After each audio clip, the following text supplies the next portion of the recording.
Henok Gabisa, who is a political analyst, and he joins us now live from New York. Thanks for joining us here on TRT World. Now, since the conflict between the Ethiopian and the Tigrayan forces began, there have been many calls by the international community to end hostilities. Now, tell me, do you think this, but certainly the hostilities have not ended, right? Now, tell me, do you think this latest call by President Joe Biden is going to help in de-escalating tensions or not? The call between the Prime Minister and President Biden is significant, in my opinion, for two reasons. First of all, it might indicate a slight shift in how the Prime Minister Abiy Ahmed is going to take care of his diplomatic connections. You might remember that for the last 1 year, when he was engaged in the war against Tigray, he had completely disconnected himself from most parts of the Western countries, and he has been looking to establish his diplomatic connection and finding resources from the other parts of the world. Now that he is in discussion with Washington, D.C., the Washington, D.C. has made clear some of the conditions. That includes ceasefire.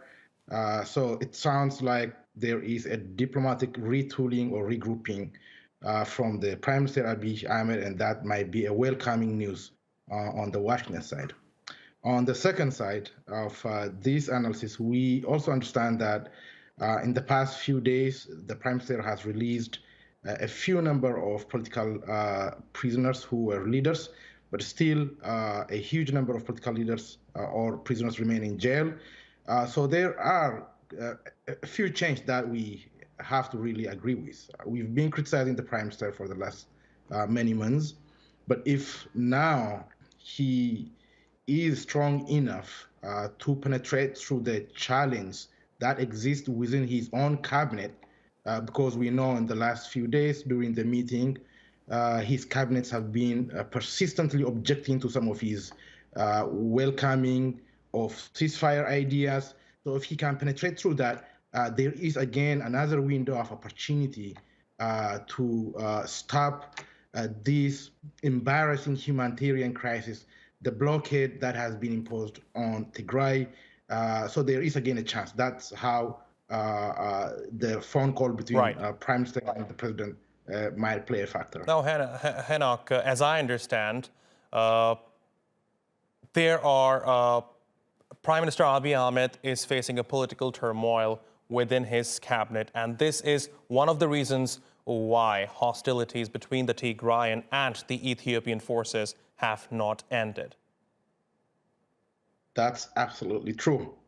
So this requires us to go back and see some of the promise that was at least in the backside of his emergence to power.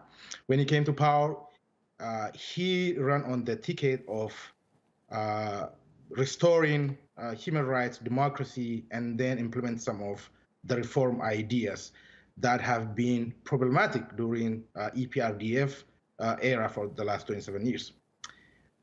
Some of his cabinet members interpreted that promise as if he has to go and bring Tigray on a silver plate for them. They want that the TPLF should completely be dismantled, because some of these cabinet members believe that TPLF is the original problem. While on the other side, the democratic promise or the democratic exercise that have been in place during EPRDF and TPLF might have not been interpreted in practice, but the constitutional promise of ethnic federalism is the only order that can hold this diverse country together. A lot of people do not understand that, including Prime Minister's cabinet, who are now requiring the Prime Minister to go full into Tigray, are those who believe in a radical idea of using military force to establish one nation state in a way that does not sit well with the diversity of the country. So the Prime Minister has a lot of challenges within his own cabinet, but at the end of the day, he is the commander-in-chief who can overcome those challenges. And if he succumbs to the cabinet's challenge, that means he is willingly giving away his power. All right, Henok Gabisa in New York, thank you very much for talking to us here on TRT World.